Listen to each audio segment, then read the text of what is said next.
All for play for still. I think so. Do you want to bet against us?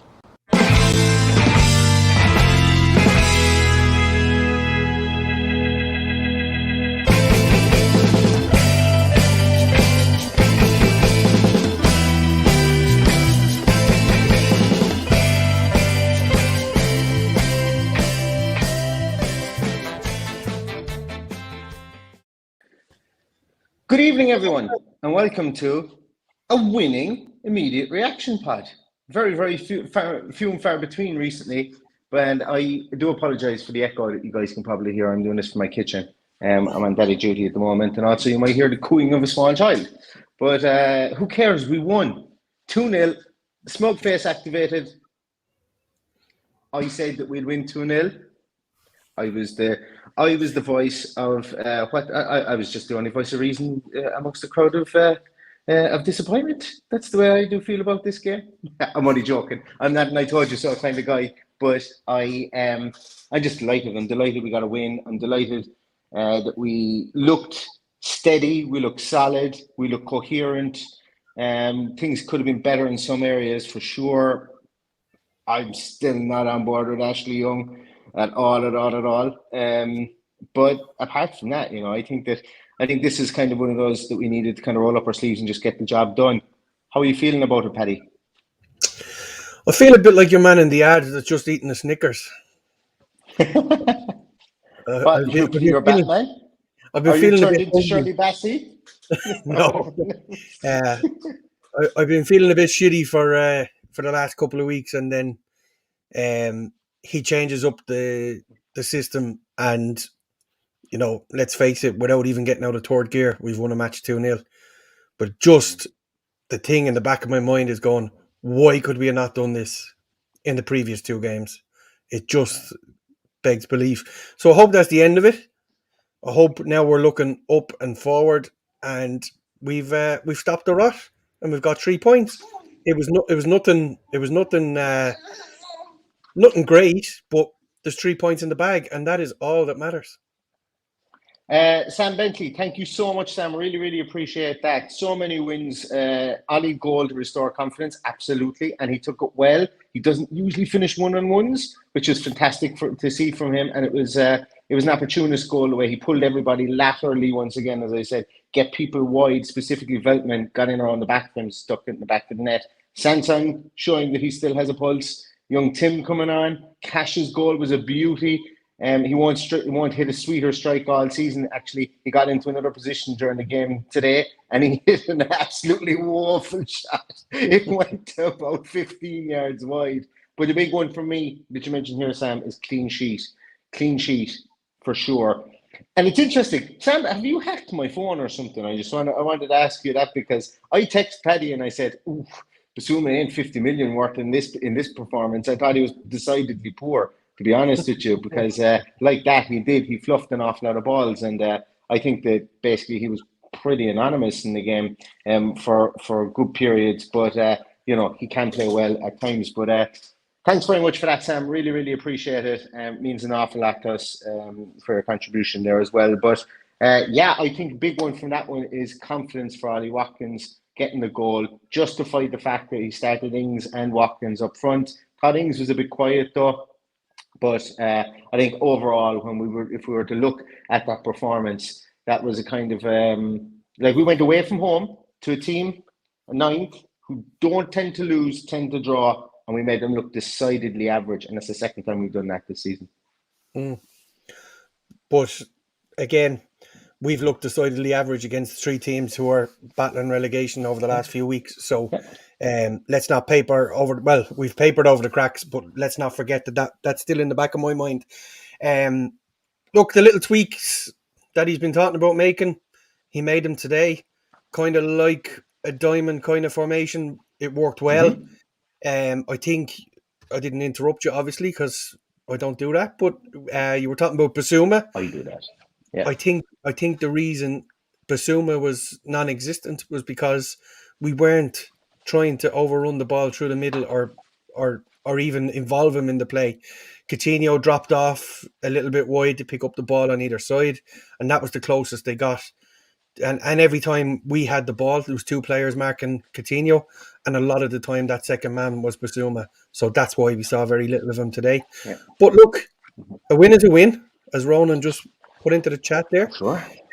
I am very, very happy that we've got 3 points and we've stopped the rot. And I'm even more happy that we didn't see McGinn and Ramsey deployed as fullbacks. I thought the two fullbacks staying further back the pitch made a big effort, it made a big change and a positive change. And it tells in the scoreline. We kept a clean sheet. They never looked like scoring. It took them till 79 minutes to get a shot on target. So, happy days. Yeah, absolutely. A couple of guys there. There's a lot of comments here on Luis. Let's talk about him for a small bit, and then we might get back to the diamond in midfield and just some of the things that I saw on the first watching with regards to it. I thought Luis, like, you can see the difference in the team when you've got a pivot there. One specific pivot in Douglas Luis. Yes, there was one absolutely woeful pass he gave. He passed it straight to Moder or Trossard or someone. Like, literally just passed it straight to him. Perfect pass to him. But I thought he got around the field. I thought he set a tone early. Yes, he got booked, but he took no shit from nobody. And we haven't seen that from our players. The referee was a joke shop today. Brighton were a disgrace in some of the stuff they were doing. Remind me what he was booked for. What was he booked for?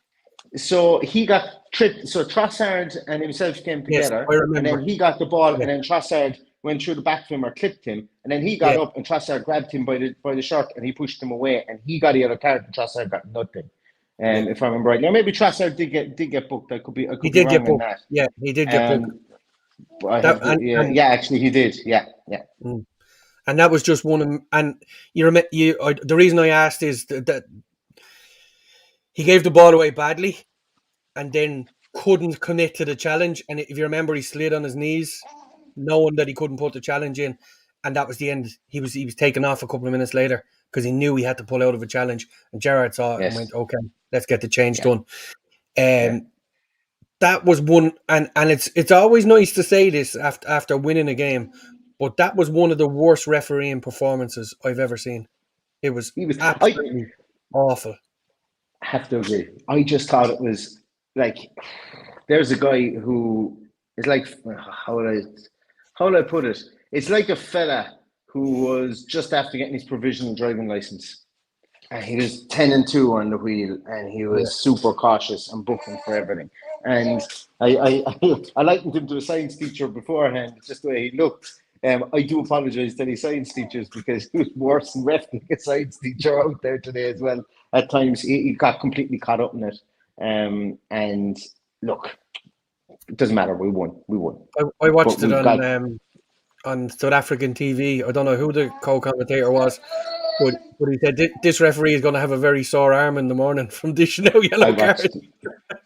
I saw the exact same one. Yeah, that was also the same stream, I think, where they got Emi Martinez and Emi Buendia mixed up, and they said that Emi Martinez made his debut for Argentina against Colombia 3 weeks ago, and I was going, oh, there's a guy who that researcher's going to get sacked in the morning anyway, because Martinez certainly did not make his debut. I was flicking between two streams, but no, I think overall, Paddy, I suppose overall there was loads of positives, and I want to get back and I want to talk to I don't want to talk about the ref because it isn't about the ref today, but I want to talk about the positives of the pivot in midfield and going back to Douglas Luiz, because when you have that pivot, that diamond, should I say, at times it turned into a 4-3-3, at times it turned into a 4-4-2, and I think that it still left Ings positionless, I think, within the team.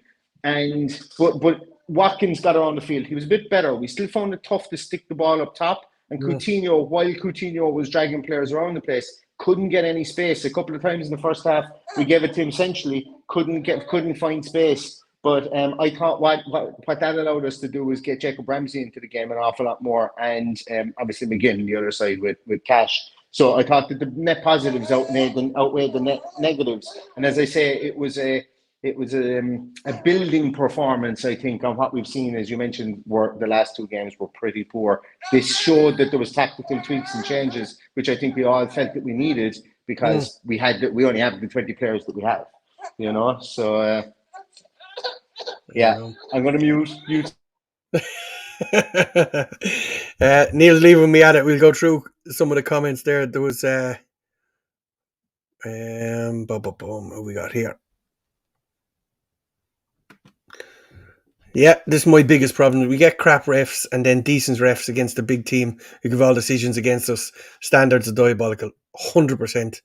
That Jared Gillett was mentioned in one of their Gillett, whatever it was in the last few weeks. He was giving us two in his first couple of games, and he had a stinker as well. This one here from Vichy. Thank you very much, Vichy. Man, the kids look better than anything. Is he talking about your kid? Or young Tim? Barry wants to know my thoughts on Louise. Well, I don't know whether you listened in before the game, Barry. We had a bit of a conversation about Douglas Luiz. I prefer to see him play in a more advanced role. I prefer to see him play as an 8. But the man is doing his best to play at 6 for us. So I'm absolutely happy with that. I'm not saying by any stretch of the imagination that he's an out-and-out central defensive midfielder. He's not. I said in the team sheet tantrum that the best game I've seen him play was against Manchester City, playing in a more advanced 8 position. So I would prefer to see him play in that position than the 6. But as we've seen today, where the system isn't choking him or dragging him out of place, he can just about get away with doing that job for us. And or I'm not having a bad word to say about him today. You're still muting, Neil. Yeah, mutiny more so than muting here at the moment. Let's talk about as well. You've got another one up there. Yeah. Be happy you're saying swap Louise for Sanson next game. I've no problem with you playing Sanson in there, but I'm not saying that should happen. I thought Sanson tried a bit too hard when he came on. Don't get me wrong, I thought he did okay, but he wasn't holding that pivot. He was running and getting himself involved as much as he could just to show what he can do. I agree. Yeah, and Sanson isn't traditionally a 6 anyway, but look, it may be worth trying. Maybe we're trying maybe against someone like Burnley, someone who aren't really going to kind of stretch you wide as opposed to anything else. Yeah. Jason's just clarifying there that Cash took his top off to support his friend in Kiev. Jason, I have absolutely no problem with Cash taking off his shirt to support his friend in Kiev, but he could have done that at the end of the game. It just wasn't 15 minutes into the game, a game that we really needed to win. We could have done without a right back being on a yellow card after 15 minutes for nothing. It's one thing if he sticks out his foot and gives away a cynical foul, but if it's for taking off your shirt, I think there's something wrong. So yeah, I wasn't happy with that one at all. Yeah, or do you know what the gas thing was? They were talking about it about the rules that even if he just pulled his shirt up to display his t-shirt underneath, as opposed to so when the shirt fully comes off, because of the delay of game to put it back on, that's where the yellow card comes from. So it's if he just pulled it up to display the message, and you often see him pull up one shirt, pull down the other one. That would have been fine. So, but look, he's a right back. He couldn't have known he was going to score today. Like, he must have thought it would have been fairy tale stuff, and so he would have never got a chance to show that off. But but what you say is right. I can safely say that was reserved. He would have shown that after the match, which probably would have been the time to do it. And I bet you he didn't expect to score, as you said. What the time to do it there? I just left the living room there, and Sinchenko is wearing a supportive t-shirt, warming up. That was probably the time to do it for me. Or he didn't have much time today because we were late arriving to the game, which probably helped us in the long run. But anyway, there you go. It's look, I'm totally with him supporting his mate who's stuck in Kiev. It's absolutely horrific what's going on there. But the referee, that was the one yellow card the referee had to dish out, and he let some poor ones go before that, including Lamptey stopping the ball on the halfway line with his hand, because that was 2 or 3 minutes into the game. He didn't give it. Then he didn't give a yellow card for a cynical foul, and then he went card happy, as we said, just booking everybody and going mad altogether. I'd like to talk about this one. It's mentioned a few times in there. Be happy you're on again today. So Ming's assist, what a ball that was. What an absolutely exquisite ball. Not quite sure how good or bad the first touch was. Was it all down to the pass? I don't know. But what a pass it was. Defense into attack as quick as you can. Absolutely nailed it. Great finish. And I was happy for Mings. He deserved it.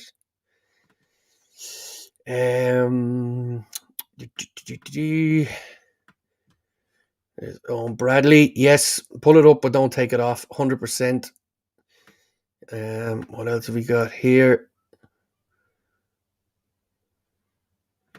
So David Miller says better press, more bite in midfield, and a better coordinated back line. We will get results if we keep up this. Yeah, 100%. The big thing there with the better press was, we've been a little bit passive in the final third with the press. Having one, I suppose, striker, whatever way you want to call it today, having Watkins and Ings split to do the press, put them under a lot more pressure to go and try and pass through us, or indeed play longer passing out of defence.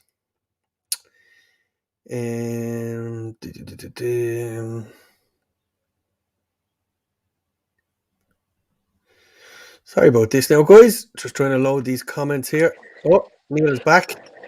Yeah, I think I may have placated the princess. There's a comment there. Thanks so much, Rod. Oh, I'm trying to find Rod's comment there. There you Thanks go. so much, Rod. Really appreciate that. Thank McGrath for that, indeed. It's definitely one that we needed, for sure. We're on 30 points now. As I said before the game, we're 3 points behind Brighton with the game in hand. We win that game with better goal difference. We potentially could leapfrog Brighton up into 9th place.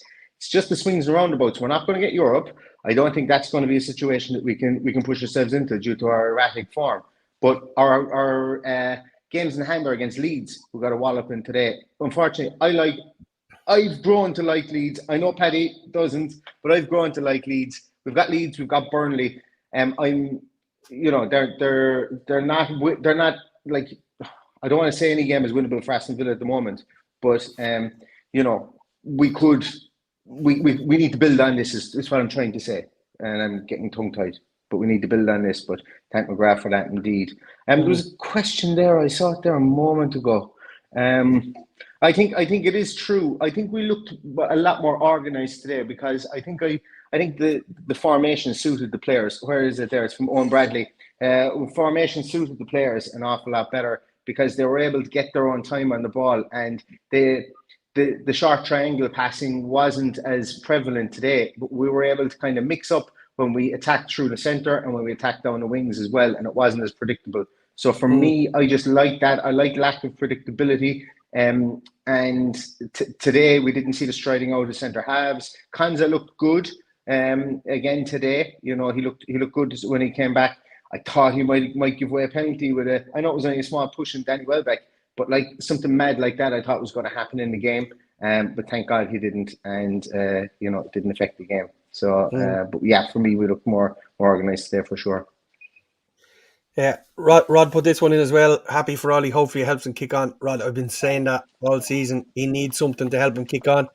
He hasn't progressed.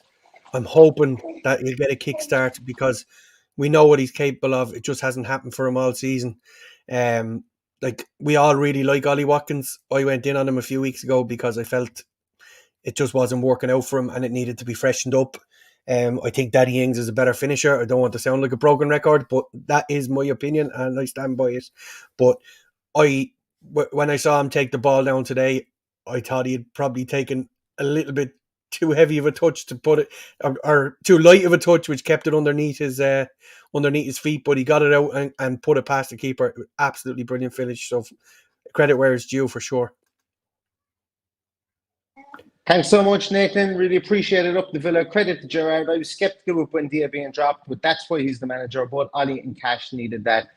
I'm going to go a small bit further on that one, Nathan, because if it didn't work out, I shudder to think what we'd be saying on the podcast today, because Bundia, as I say, had been pretty fruitful up until he was dropped. But it just showed that we were going to go more wider, I think, or we were going to try and run them around, especially with a back three. And it worked today, and Ollie Watkins got the goal, and he was the man essentially who came in for Bundia. But we have a squad 20. We will use them, and that's good to see. Good to see. Yeah. The one thing about, like, he made his decisions today and he stood by them. I think the biggest decision he made was changing the tactics, and for me, if we'd have drawn 0-0 today, I'd be as happy as I am now, because it's just an improvement. He made the attempt to change what he badly got wrong in the last couple of games. So to go and grind out a 2-0 win is absolutely, it's great to be here talking about a win, considering, like, we didn't get out of third gear today. Absolutely didn't get out of third gear. We didn't see lung bursting runs from full backs or McGinn or Ramsey for that matter. It was just a simple performance that we did effectively and got 2 goals. Albeit two strange enough goals in where they came from, and the long ball from Mings for the second one. But we'll take what I would have taken 1-0. I would have taken 1-0 in the 96th minute, but it was comfortable. They never looked like breaking us down. I don't know. I don't know where they're going with what they have. They're after capitulating from the start. I think if you remember rightly, Neil, I tipped them to go down this year, and they're early, but for their early few games, I think they would be back down in that trouble, because I think they've drawn 12 games, which is kind of kept them afloat. They've drawn 12 games and they've lost 4 of their last 5, if I'm not mistaken. They've lost 4 of their last 5, so yeah. You know, so it's definitely relegation form that they're in, but I think they might be just too far away to get sucked into that. Well, I should hope so, because they're ahead of us. Who would have thought that Dan Byrne was the player that was holding it all together for them? Since he's left, they've gone downhill, and Newcastle have gone upwards. You know, and at times I've turned around and said, "Why the hell is there a fella 6'7" playing left back in the Premier League?" But proving me wrong every time he steps out in the field, Dan Byrne. Well, in fairness to Dan Byrne, if you had an option to go and play for your hometown club, you jump at the opportunity, I'm sure. So they were never going to stand in his way, and that's fair enough. I just think he can't find a settled team to go and play his way every week. It's, between, like, the centre half position, they're playing 2 different centre halves every week. Cucurella was very deep. It was kind of like a back three with him on the left side of it, which I thought was very strange. It was great to see him held back there, because, as I said earlier, he destroyed us in that first game down the left-hand side, right in front of me in the whole end. So I was glad to see him push back a lot further. Lamptey struggled to get into the game, I thought. Couple of fleeting minutes here and there, but not a whole pile. But I genuinely think that they have a lot of work to do to start getting a few results, and I think they have a few tough games coming up ahead. And I'm still muted. Exactly. So I think we might leave it there, guys. Like, as I say, there's lots. We will be back to do a proper preview of this, or we might come back. We might even bring out the tactics board again to see where things happen when I watch it back a second time later on this evening. But thanks so much to everybody for popping on after this. Really, really appreciate it. If you could give us the thumbs up on YouTube, we'd really appreciate it. Just a couple of things before we go is Owen Bradley, I agree with this as well. With the formation we played today, it means Bundy and Bailey can play in it as well if we need to change personnel. And and there was another one there from Pete Tandy as well. Credit Jared for changing the system. And I think there is credit due where it is due. And then lastly, Rod, I'll take your word for it. I'll take your word for it, specifically when you're trying to do a podcast. Thanks a million, guys. So we're going to leave it there, guys. Watch out for a review where we'll give away a TikTok Villa box set. Check them out on all their platforms. SOC. Yeah. I'll spell it this time, Neil. And we'll give that away on the review show whenever we get around to doing it. Absolutely. Thanks so much, everybody. It's great to see a Villa win. We're up the table. We're in 12th position now, 30 points. I would have to think that that keeps us safe from relegation. Obviously, you know that we're 10 points off the drop zone. Before you start to hear tears in the background, thanks so much to everybody. And all that's left to say is up the Villa. Up the Villa.